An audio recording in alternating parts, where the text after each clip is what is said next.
Welcome to the Aligned and Magnetic podcast. I'm your host, Lauren Ashley, intuitive business coach certified by the International Coaching Federation, and they call me the money mindset and manifestation queen. I take a spiritual and practical approach that's backed by neuroscience to help you make your vision a reality, but more importantly, doing it in a way that lights you the fuck up. If you're ready to create an aligned, magnetic, and profitable business so you can live a life and do the work you are absolutely in love with, you're in the right place. Get ready to hear the powerful questions and raw lessons that you need to create success your way. Thank you so much for being here. Let's dive in. Hi, loves. Welcome back to another episode of the Aligned and Magnetic podcast. Today we have Fielden, a lovely guest who is really into like the holistic world, I would say, of like mind, body, spirit connection. And we vibed in a networking event. Actually, we had like a separate call to connect after, and we really just connected. And I love the way that you work. I love the way your mind works. And I really felt called to have you on the podcast. So thank you for being here. Yeah, thanks for having me. Of course. I'm excited for our conversation because I think our audience is going to get a lot from it. So just to give everybody a background, so Fielden is a Neuro-Somatic practitioner and integrative life coach. Integrative? Did I say that right? Integrative? Yeah, integrative. Yeah. Integrative life coach for free-spirited, high-achieving women who want to shine brightly in their personal and professional life without burning out. I love that so much. So using parts work, hypnosis, and nervous system training, Fielden teaches clients to stop anxiety and avoidance on demand, become the expert of their own brain and body, and crank up their self-leadership without years of retelling the same old stories and working on themselves so they can be the fully expressed, courageous marvels they came here to be. Amazing. Right. There's a lot to dive into there, and I have a lot of questions just based on your bio, but can you tell us, because when we were last connecting just one-on-one, you were sharing with me about your story, and you have a little snippet in here that you offered me, which is a quote from Caroline Myss that says, "Our biography becomes our biology." So this teaching, our biography becomes our biology, I found in her book, Anatomy of the Spirit. And it was really fortuitous when this book was placed into my hands. I was in my late teens, very early 20s that time. And I came down with this really painful disease in my bladder. And I'd also been through growing up, just in the midst of 3 divorces. My parents were divorced every couple of years growing up. And so there was a lot that I held inside and never had the tools to be able to process or make sense of what was happening around me. And so I internalized a lot of that. And so when I developed this, it's called interstitial cystitis. It feels just like you're just peeing just acid all the time. It just is really it's terrible. And so when this came on, we tried all kinds of traditional medicine for it that was painful and not particularly effective. And so symptoms started emerging, and not just physical symptoms, but behaviors in my life. And this book was placed into my hands one day. And when I first opened it and read that sentence, our biography becomes our biology, something clicked. And I knew that traditional medicine was not going to be the thing that healed this disease that I had in my bladder. And I decided that I was going to take it into my own hands and figure this out. So I had an opportunity to move into this little cabin on my family's farm. And cabin is generous, okay? Cabin is a really generous description. So I moved out there, and Wait, I want to know more about this cabin. Tell us more about that first. So it was this little 2-room. I mean, it had been like for not tenant farmers, but for like people who are like helping my grandfather farm. This is a place that like somebody would live for that. And I mean, when I first moved in, I mean, everyone was like, what is she doing? This is nuts. I mean, there was a lot of cleaning that had to be done. The floors were just, it was gross. I painted the floors purple and just made it this space that felt really good for me. I at this point in my life had a golden retriever and 2 cats, and the 4 of us moved out into this like the water glass beside the bed would crystallize at night when it was cold in the winter, like this place. But it was perfect. It was perfect for this time in my life because it gave me almost this like monastic experience of healing my body. And at the same time online, I was pursuing my master's in teaching. And so it gave me this chance to like, I would do education, I would do school, but it was online. So I was very much living this hermetic kind of monastic experience, reading Anatomy of the Spirit. And when I learned that center of the body with the bladder and the reproductive organs, which had been my other place of experiencing some medical issues, and I learned that was the center of personal power, set upon the familial and community foundation of that first. And we can talk in terms of chakras here. Yeah.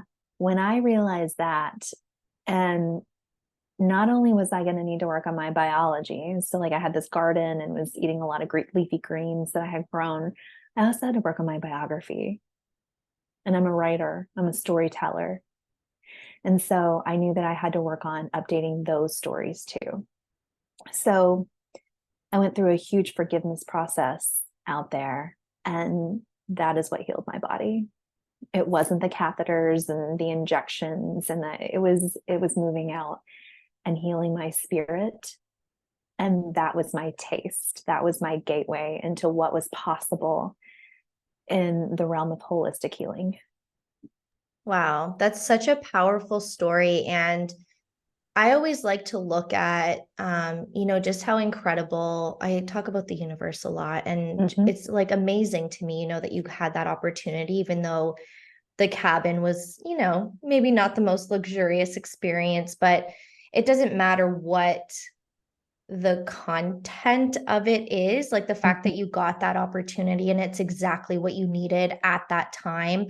As you also found that book, it's like everything just lined up for you to go on that journey, and now you're here, several years later, right? But yeah, that's really beautiful. I would call that. So a couple of years ago, like I also use the term, or like the universe, but I also use God. And for me, it's a non-religious God, right? But like that for me was a God thing, it just happened in the right place and at the right time. And like, let's be real, at that time, I had just graduated from undergrad, and in undergrad, I made all my own patchwork clothes and crocheted my own panties, right? So like, I'm the kind of gal who was like down to move into the cabin on the farm, and you were like the crunchy.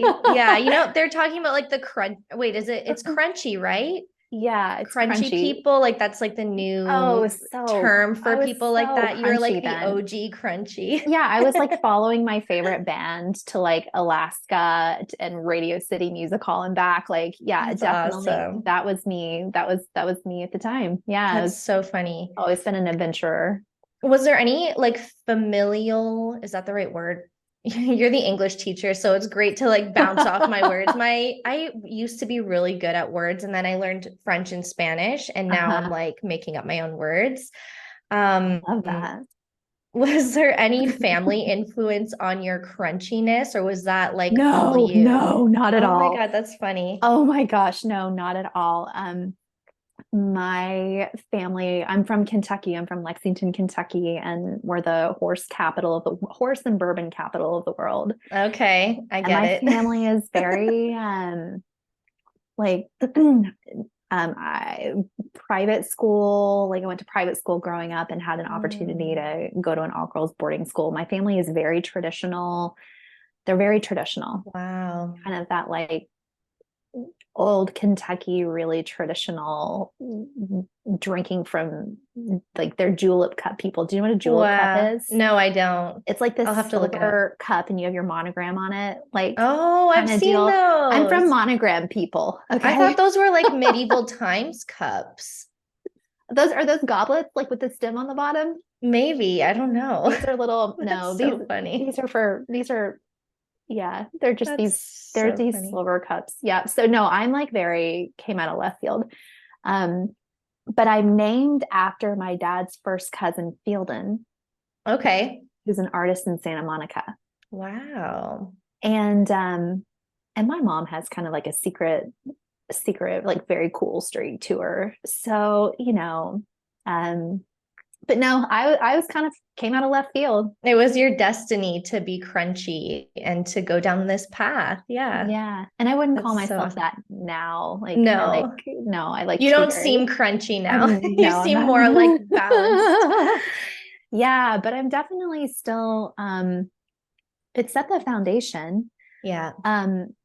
Like I'm getting ready to start doing work in hypnopsychedelics. Very cool. Like the psychedelic experience through hypnosis. And there's no way that I would be interested in that if it wasn't for that time in my life when I was going to see a lot of live music and working on expanding my consciousness. I can relate because I feel like the crunchy version of myself came out when I moved to Mexico. I was living like very minimalistic in a little like 2-bedroom apartment. We didn't really have a kitchen. It was like just a countertop and the sink was like hanging off the wall. It was like it was not luxurious. And I was like making my own kombucha. I wasn't doing dairy, meat, like all of that stuff. So I also had my own crunchy experience. But it's so funny because I think we go through like the things just to, I don't know, like be on our path, and find balance at some point. And yeah, it's just life is very interesting to me. Yeah. I kind of like to think about it like, I have always felt like I've gone through life kind of wearing like it's cold here right now. So this is where this is coming from, but like a turtleneck with pasties underneath. Okay. I think about that as the balance, right? Yeah, so, totally.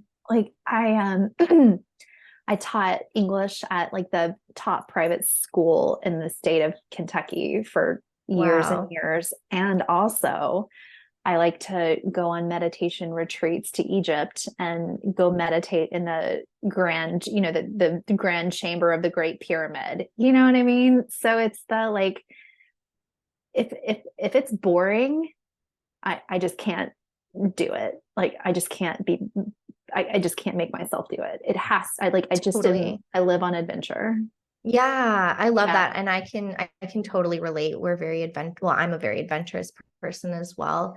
Why not be all of it? I think life has kind of taught us to be specific, like boxed in versions of ourselves. And it's like, well, why can't we just embody all of it? So I love it.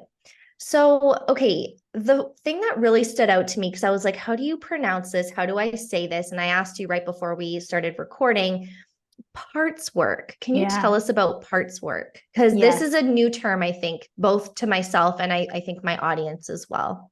Yes. And that's a perfect segue in talking about, right? Like the turtleneck and the pasties and so parts work comes from Richard Schwartz.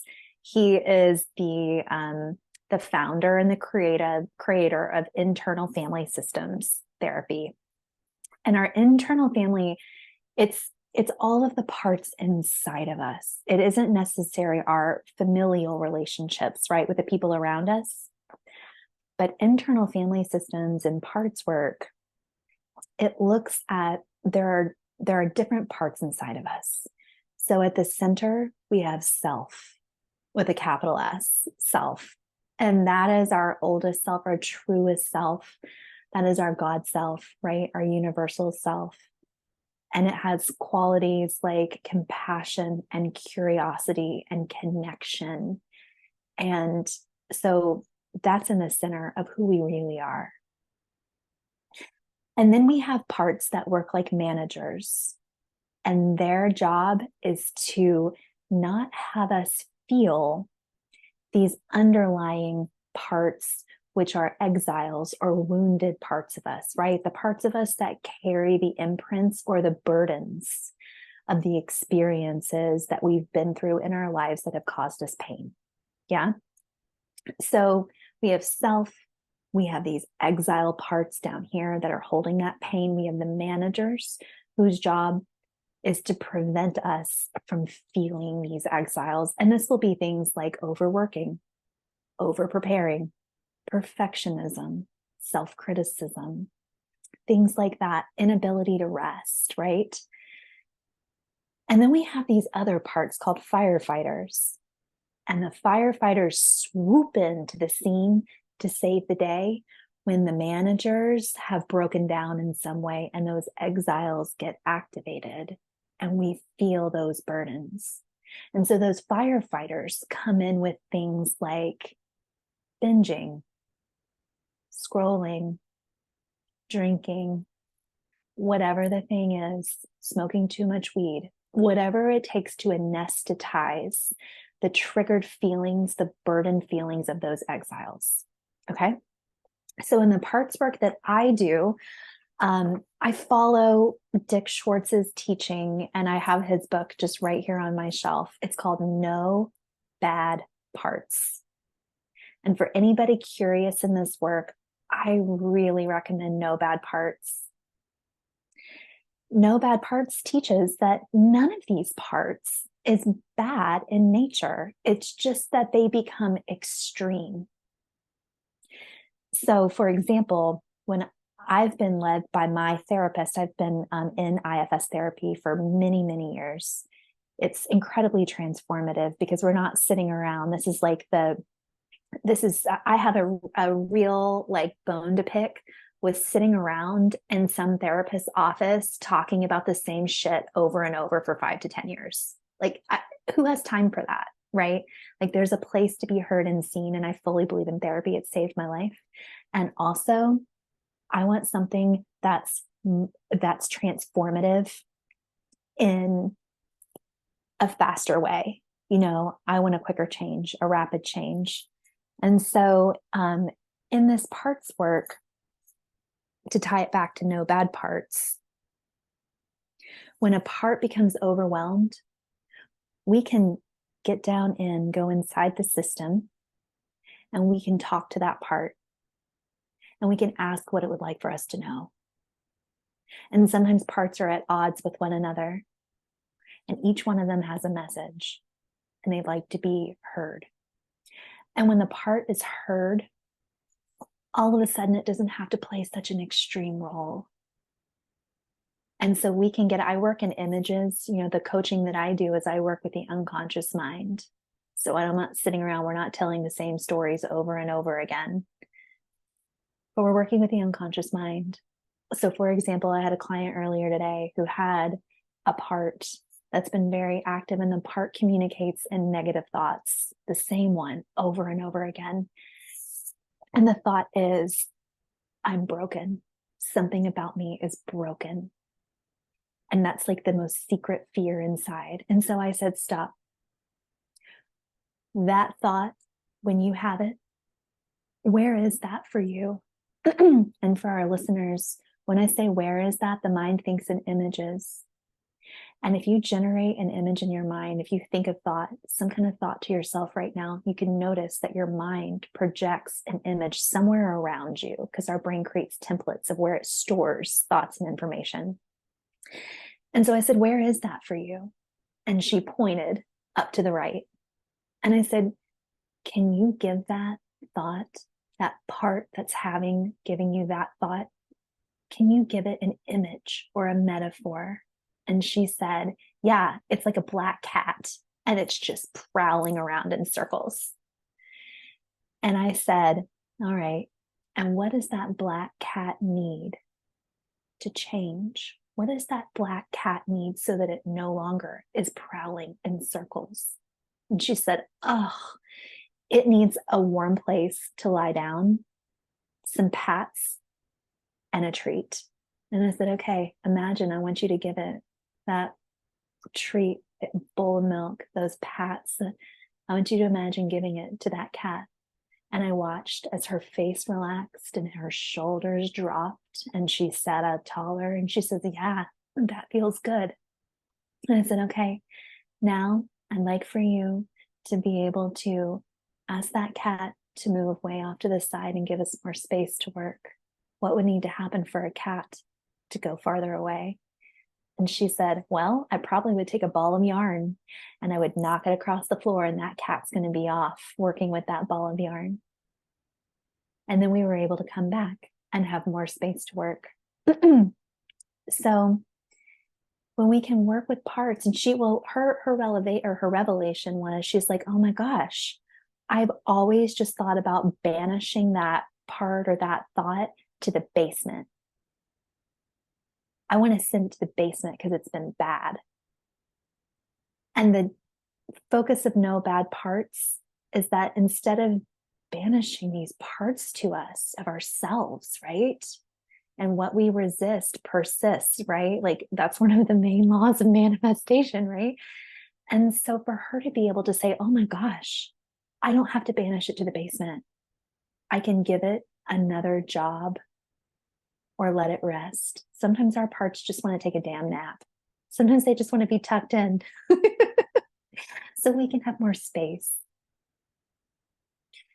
So I love parts work because it melts shame faster than anything I've ever seen or experienced.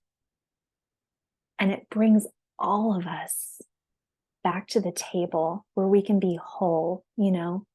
It's like the human parts of us like forget sometimes. We just forget that we're already whole. We're already made in the image of the universe, right? The image of God, right? And it's just these human parts get really active sometimes and they need to be loved and led back to the table.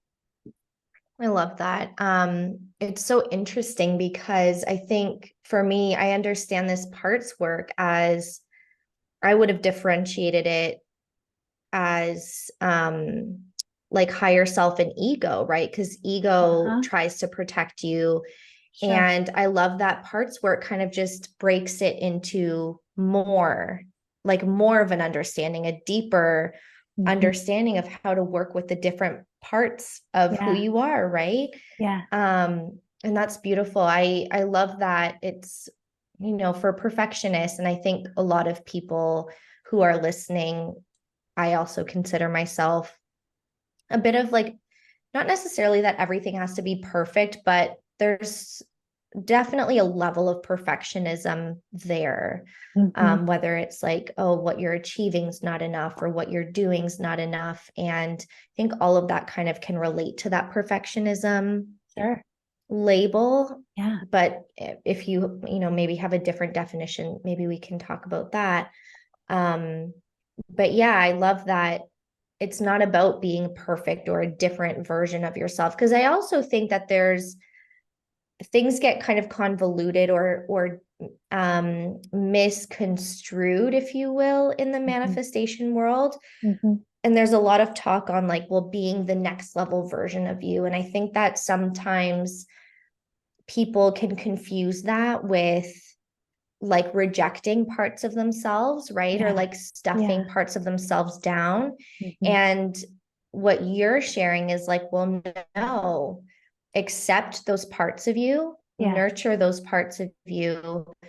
And when you do that, you remove the resistance, because the resistance is just the way I see it anyway. And how it sounds like you also work with it is that, you know, the resistance is just there as like a defense mechanism, right? It's like they're trying to protect you. And it's maybe those exiled or maybe old or learned parts of you that need that love and nurturing. Is that right? Yeah. Yeah. And I think we can tie all that together. So when you talk about ego, and self, right? Like our highest self ego. I'm actually looking at my copy of A Course in Miracles right now. So I'm a student of A Course in Miracles. And what really helped me step further towards parts work was because the idea, like I learned more about A Course in Miracles, and it teaches like the ego is like a scavenger dog, right? It will go look for anything that smells like fear, looks like fear, smells like fear. And that all we need is a shift from fear-based thinking to love-based thinking. And that middle ground, like the shift for me, is where all the power lies. And so I thought, okay, how can we apply this shift from fear-based thinking to love-based thinking? And I thought, my gosh, it had been all about like having to look for where my ego was showing up and having to look for the fear and transform the fear and look for the limiting beliefs and like transform the ego. And because I was like learning about manifestation through all, and my gosh, I don't think I've ever been so afraid as all the times that I was filtering for my freaking fear and all of my limiting beliefs and my relationship, all resentments and all of that. I got so much from it because I learned a lot about my shadow, but my God, I was terrified all the time. And so I thought, I have to go back to this middle teaching of this shift from fear to love. And I thought, my ego, poor freaking ego. Like, I just cannot, I have to love this thing. This is this part of me. And someone said, it kind of sounds like you'd be interested in parts work. And as soon as I read No Bad Parts, I thought, fuck yes. Because it's just that on a spiritual level, this ego is this human side of me that does not recognize my divinity. On an emotional, internal level, these are parts of me that are carrying wounds, or there's this there's, like you said, the protective, right? That survival instinct coming in. And on a biological level, when we look at the brain, so that's the other piece of the work that I do. I'm also a certified Neuro-Somatic practitioner, which means I help clients stop patterns, interrupt patterns in the moment, like anxiety, avoidance, and retrain deficits in their nervous system so that on a second by second level, they feel safer inside of their body. So on a biological level, our brain runs on predictions, and it has a filtering system. And based on what's happened in our past, our brain, if we have a lot of hypervigilance because we've had a lot of shit happen in our past, right?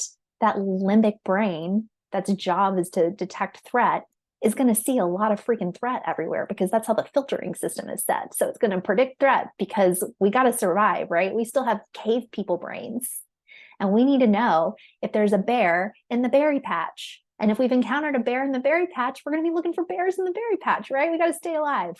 And there's no shame in survival. So I started seeing just these 3 levels of healing that it's just bringing it all back to where there are no bad parts and updating our filtering system and healing any deficits in the body that make it ill-attuned to be a vessel for our spirit. I love that. There's 2 questions coming up for me right now. One of them, because you brought up manifestation and words and like that fear. And what I'm kind of picking up on, I think, is that, were you saying that you were fearful of speaking some things that you were feeling into existence? Is that what you were? No, okay. I wasn't fearful of that.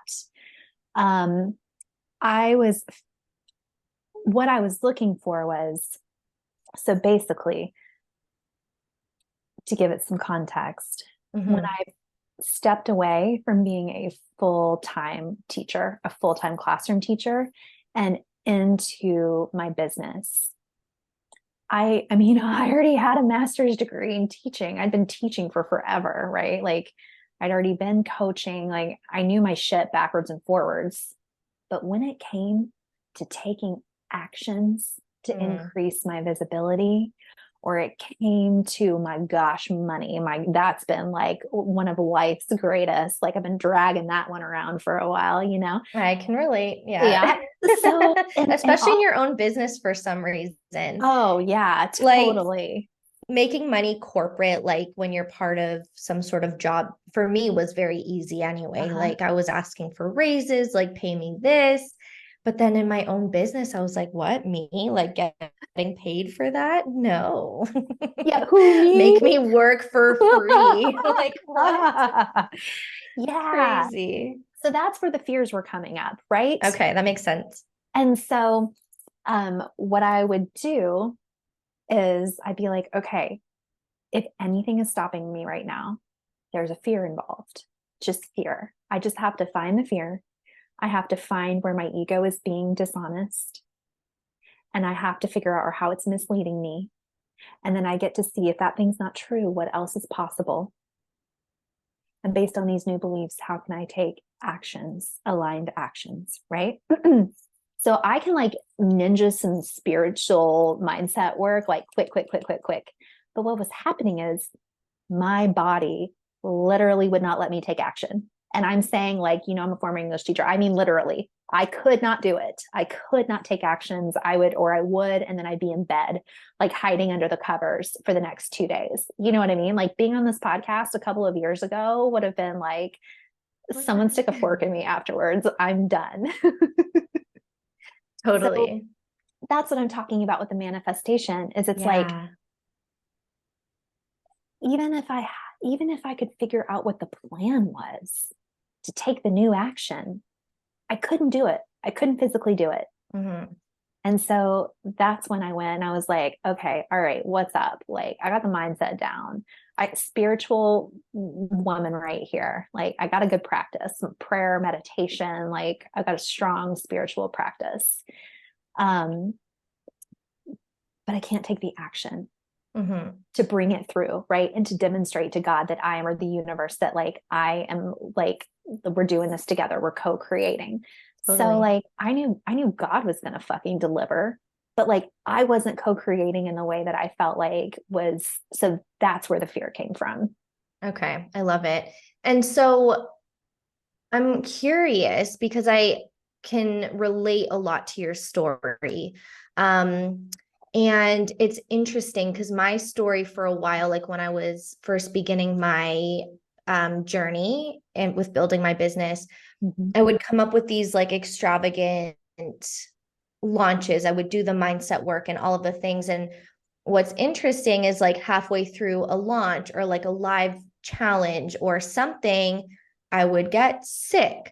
Or I would not be able to get out of bed. My energy was so low. I had a migraine and I was like, what's going on? I don't understand. And is that kind of the same thing you experienced, that there was no necessarily like logical reason for it, but it's kind of because you've done the mindset work, right? So logically speaking, you should be able to show up for the thing that you are trying to create because you've done the work, supposedly, right? Yes. But and then have the certifications to back it up. What's missing is the body. Right. Yeah. Exactly. Yeah. You're like, I'm worthy. I've got this. I'm confident. But your body was still like way back there, repeating your own, you know, the patterns. And I'm assuming it probably goes down to like the biological level of like the hormones and like everything that your body's used to.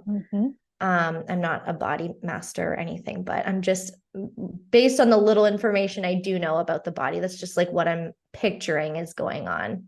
Yeah. Well, here's how I like to explain it. Sorry, everybody. I just got caught on my headphones. All right. So here's how I explain it. So if we think about that, the body, the nervous system is like a bucket. And as stress builds up in that bucket, and we think of inputs coming in, and that stress can look like anything from what's going on from our past, things happening at work, we're not getting enough sleep, We are things happening in our relationships, right? Our nutrition, our fitness, all of that's going into the bucket. And stress builds in the bucket. And people familiar with body work, it's our allopathic load, it's our stress level, our stress load. And as it builds, you can think about it has an overflow valve at the top, because the body and the brain are brilliant, right? Or it's just brilliantly designed to survive.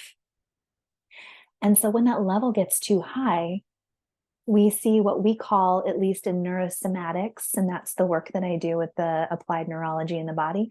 In neurosomatics, we talk about outputs. So that's where we start seeing things like fatigue, getting sick, inflammation, even racing thoughts, anxiety. Those are all out pain of the nervous system, right? So those are all outputs, and they are there to alert us that the level is too high in the bucket. And so even like for clients, that can be revolutionary, because they think, oh my gosh, I used to think that I have anxiety, right? Which is where that all of a sudden is this like nominalized, like big label thing that people think that they have. However, it's just an output of the nervous system. It's just like a flag, like, hey, I need you to slow your roll. I need you to either stop what you're doing, like, because think about it, if we have a just lovely case of inflammation, an inflamed ankle, we're not going to keep going down the stairs, right? This is why I left teaching, is the end of my last year, I was in bed with mono for 3 months. It was like, during when COVID first hit, and I can tell you, it was the night that RBG died, or I got the news the next morning that Ruth Bader Ginsburg was dead, and I was like, fuck. And 3 months of mono, like starting from that day, right? The level just got too high. So what happens as we train the body and the system is that we lower the level of stress in that bucket. And then all of a sudden, there's more room, there's more capacity for us to be able to enjoy things like pain-free movement, calm thoughts, sleep, healing, well-functioning hormones. And as we do that, what it's also doing in the brain is it's updating the brain's filters and input system, right? And then how we integrate information. And then we can pause, right? There's that space between like the trigger or whatever the thing is. And then we pause and have a chance to figure out how we want to act, right? Act from that front brain rather than that survival brain. And so, gosh, sorry, my ADHD brain just like totally dropped even the question, but that's the body work, right? That's thinking about the body work. I love it. And that's so funny because we were both on the same page with our brains. I'm so curious. Like, I'm thinking about, as we have these conversations, I look at people in human design charts now. Yeah. And I'm like trying to picture your human design chart, because I feel like there's probably some similarities in both of ours, because I have a little bit of the, not absent-mindedness, but like you can have a thought and then just squirrel, kind of goes. So the things that we accept about ourselves, right? Mm-hmm. That's right.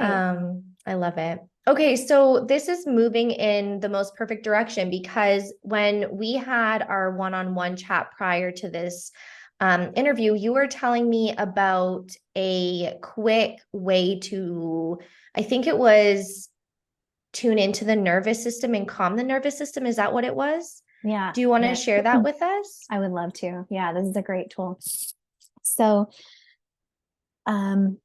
before we begin, and for anyone listening who wants to follow along, the first thing that we always do before we try these tools out, and then after we try the tools, we check our range of motion, because we store stress laterally, and often which means across, right? So in a horizontal line. And for so many of us, that looks like tension in the shoulders and in the neck and in the jaw. It's a really typical place to hold that tension. And so we check our range of motion beforehand and then afterwards so that we can see an actual biomechanical change. And we're not just like, okay, now go inside and how do you feel now? You know what I mean? All right. So for everyone listening, what we're doing is we're sitting up straight and we're dropping our shoulders. And go ahead and turn your head as comfortably as far as you can to the left. And I want you to pick a visual marker on the wall or in space, just someplace that you can measure your movement. And then we'll turn the head back through the middle and to the other side, comfortably stopping and picking that visual marker. And then just bringing the head back to the center. Good. All right. So what we're going to do now is we're going to, we have headphones in. Can't do this one. Let's do a different one. What we're going to do is I want you to fix your gaze somewhere out just ahead. Good. And let's all take a nice deep breath in together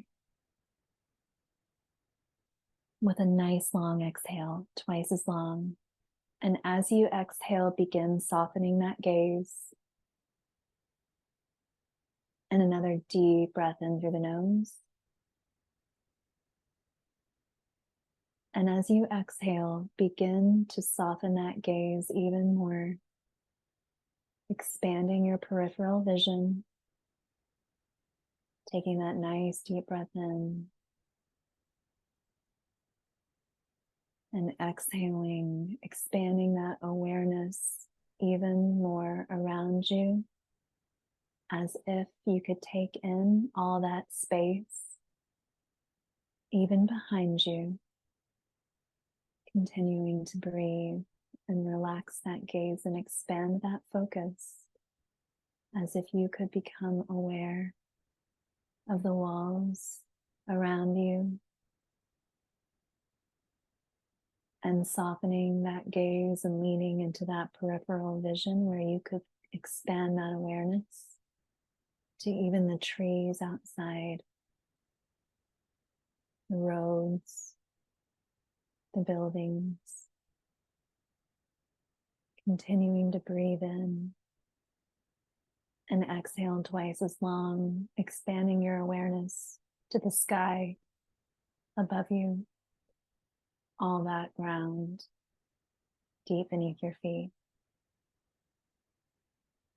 And take one more nice deep breath in here. And as you exhale, imagine expanding that awareness to all that space, even above the earth, as far out as you can travel. And on your next inhale, let's begin to wiggle our fingers and our toes. Good. And come back into the present. All right. So now what I'd like us all to do is sitting up straight.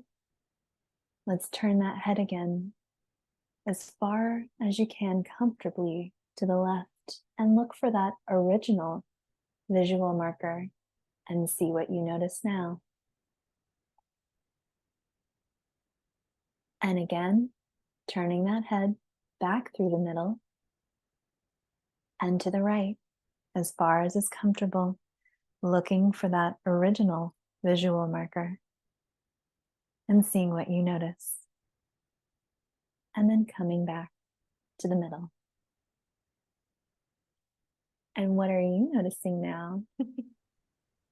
That was really, I've never done an exercise like that with my eyes open, but I noticed like when I was first, before we started, I was like looking and I can see my light switch and my door handle. And I picked the light switch because it was more comfortable. Like the door handle was kind of like a stretch. It was, I could feel the stretch. So I was like, okay, go with the like kind of an in-between point. Mm-hmm. And then over here, I have an affirmation, and then I have some lights. And again, I went with my affirmation card because it felt like too much of a stretch to go further. Yeah. But yeah, by the time we finish, I could look and like my vision, I can even see like my bags hanging over here on the wall, and it didn't Yeah. feel like I was stretching or straining so much to do that. So that was really cool. Yeah. And it's so simple. It's really simple. Yeah. Mm-hmm. And most of my techniques involve working with our ears and doing vagus nerve activation or breath work. I do a lot of teaching with a bag for breath work. We do a lot of work with the feet. And so I wanted to give us all a tool that required no props, just something that we can stop and do without anyone even noticing. Because when we relax into that peripheral vision, it activates our rest and digest, right? Our parasympathetic nervous system. Because when we become activated, we can become very focused, right? On whatever it is that we're trying to escape or fight or whatever it is we're going to do. So by relaxing that vision, we tell the body, hey, we're cool, we're safe right now. And it's just portable and you can do it anywhere. But that's just a very, very easy one. But I'm excited to share that that our listeners are going to have a chance to use my tool, my free quiz, Peace in a Pinch. Yeah, tell us about that. Yeah. So that's my free guide to, it's a quiz that you can find your unique nervous system's best in the moment relief, because our systems are all different and we have different types of elevated or that sympathetic activation where we're revving up, for that parasympathetic shutdown where we're just stuck and like can't take the next step. So this quiz is going to help you figure out what you need in the moment, what's your medicine. So it's like a cross between a choose your own adventure and a handy multi-tool. So you'll enter your body's stress signals and receive step-by-step guidance on how to regain peace in a pinch without the prescription. I love that. Yeah, thanks for including that in the show notes, that link. Yeah. And I'm assuming it's going to be like similar to what we just did. It's like, I mean, in a sense, prescribing somebody a solution in such a small amount of time. Because I think what is true for a lot of us high achievers, business owners, people who are listening to this, we have big dreams and big goals. And I think we can get stuck in that survival energy very easily if we're not aware. So I love that you've created a tool that's easy, it's fast, and it really overcomes that obstacle of, oh, well, I don't have the time. So I think it's incredible. And I just, thank you for sharing both the exercise and this tool with my audience. Yeah, thank you. I'm so glad to be here with you all. It's nice to be in your world, and it's been such a pleasure to connect with you. Yeah, thank you for everything. I have so many more questions, but we can totally do another episode in the future. I know, I could talk to you for a long time. I know we had that issue last time too. We did. It'll just open up more opportunity for collaboration moving forward. But yeah, this conversation has been incredible. And I just love what you bring to the table. I love your grounded energy. So thank you for being here, and thank you for sharing with an open heart. Yeah, appreciate it. Thank you so much for having me. Like I said, I feel like I could just talk to you for hours and hours. Yeah, totally. I will post all of your details in the show notes so that people can find you online. And for anyone listening, if you had a really big takeaway, we would love it if you shared this episode of the podcast to either your stories or with a friend, and just share with us or with someone that you love what you enjoyed about it. We would love to see that. Hey love, thanks for tuning into today's episode. I hope you got the message that you needed today. Make sure to check out any links that I talked about, any programs or anything that I talked about is going to be linked in the show notes. Rise Goddess, let me tell you about this. Rise Goddess is launching very, very soon, and this program only comes around once every 2 years. It's such a potent program. It will change your freaking life. Everybody that goes through this program tells me like, Lauren, you should launch it again. You should launch it again. You should launch again. It changed my life.